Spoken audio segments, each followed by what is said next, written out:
et bienvenue sur Notice de parents. Aujourd'hui, on va parler d'un thème qu'on a tous connu si on a des enfants de plus de 3 ans. Maman, on fait quoi ce soir? Des courgettes. Ah, bébé.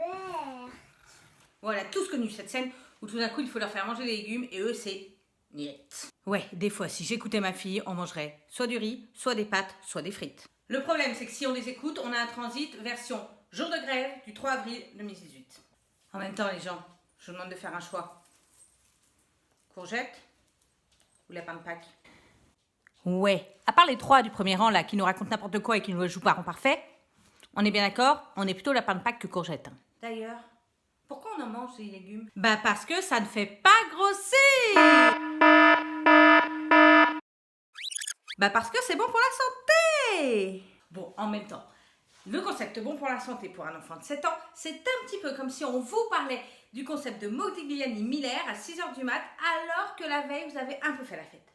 C'est un tout petit peu obscur. Bon, Mogoy, on fait quoi alors? Eh bien, je suis là pour ça. Aujourd'hui, je vous donne quelques petits trucs pour essayer de faire manger des légumes aux enfants. Si vous rechignez à manger des légumes, je ne vois pas pourquoi eux, ils auraient envie de manger des légumes. Je vous conseille simplement de cuisiner très simplement, même cru, des légumes que vous aimez.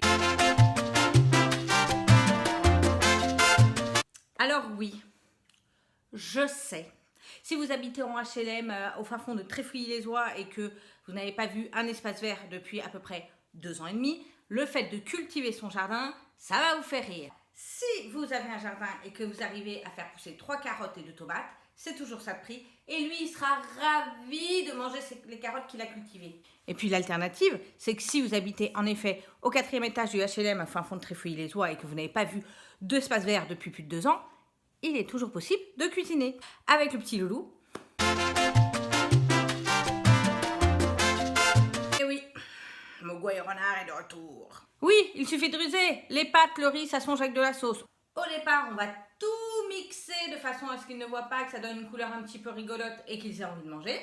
Et au fur et à mesure, on instaure des petits légumes frais à l'intérieur des pâtes. Vous allez voir, ça passe comme une lettre à la poste. Tu n'es pas obligé de finir ton assiette, mais tu en manges un petit peu. Féculents à midi, légumes le soir. Chez moi, cette recette, c'est la soupe de courgettes. C'est ma propre maman qui m'a donné la recette et vraiment, c'est hyper facile à faire. Vous pouvez même la faire avec votre enfant. Et comme je suis une très gentille fille, évidemment, je vous la donne cette recette.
Parce que cette recette, elle s'applique aussi avec les champignons, avec les épinards, avec les haricots verts, avec la citrouille, Et même que si l'aspect soupe ne lui plaît pas, parce que la soupe, ça lui fait trop penser aux légumes, c'est pas grave, au lieu de laisser la moitié de l'eau, vous me laissez un quart d'eau, et vous allez voir, ça vous fera une purée.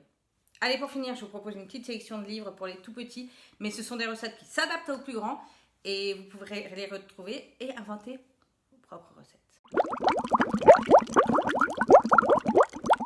On va commencer avec les recettes pour les petits parce que c'est à cet âge-là qu'on commence à leur donner le goût pour les légumes. Donc c'est Élever mon bébé, recette pour mon bébé de 6 à 18 mois de Véronique Liégeois et c'est chez Grund. Et on voit tout de suite qu'il y a des petits de recettes, petits cannelloni aux épinards qu'on peut adapter même après 18 mois. Toujours chez Marabout, il y a Cuisiner pour les enfants de chez Marabout Chef. Et donc par conséquent, vous voyez, c'est une vieille édition, mais je pense que l'édition a été réadaptée. Vous pouvez sans doute toujours la trouver. Sinon, vous pouvez la trouver en brocante ou d'occasion. Voilà, avec des repas de voyage, des légumes, plein de petites recettes de tartines ou de... Tout est classé par âge, donc super, on prend. Ensuite, pour cuisiner avec les petits loups, les recettes de Rémi de chez Hachette, tout le monde peut cuisiner. Alors ça, c'est super parce que c'est un personnage qu'ils connaissent, donc vous pouvez toujours les inciter à cuisiner. Les textes sont de Nicole Seaman. Vous avez des recettes très faciles pour les gens qui ne savent pas cuisiner et qui n'aiment pas cuisiner, avec des légumes, comme soupe à la tomate avec du chousto, ou bien salade de concombre et crevettes. Un livre que j'adore, qui a été offert à l'Idole du Lardon pour son anniversaire parce qu'elle adore cuisiner. C'est un livre de chez Fleurus. Alors là, c'est un peu plus pour les enfants qui aiment cuisiner et pour les mamans qui aiment cuisiner parce que ça demande un petit peu plus de temps. C'est un livre de Eleanor Terry et de Gemma Roman. Et là, vous avez plein de recettes, mais de vraies recettes de cuistot, avec des œufs mimosa, des soufflés au fromage, mais aussi des recettes avec des légumes. J'en ai vu, excusez-moi, le carrot cake. Ah oui, le carrot cake, très bonne idée. Les roses de courgettes, les tomates farcies. Et là, ils vont s'éclater à cuisiner les recettes qu'ils aiment. Et ils vont même vous les réclamer. Voilà, notice de parents, c'est terminé. T'en vas encore, hein. Mais c'est pas grave, on revient jeudi prochain. Puis je te rappelle que tu peux toujours t'abonner et cliquer sur la petite cloche, hein. En attendant, vous pouvez me contacter sur Facebook, par mail, par Snap, par Instagram, pour me proposer des thèmes ou pour me poser des questions ou même pour participer au micro-trottoir. En attendant, je vous fais plein de bisous. Et puis, n'oubliez pas, une notice de parents, c'est toujours beaucoup plus clair qu'une notice du suédois.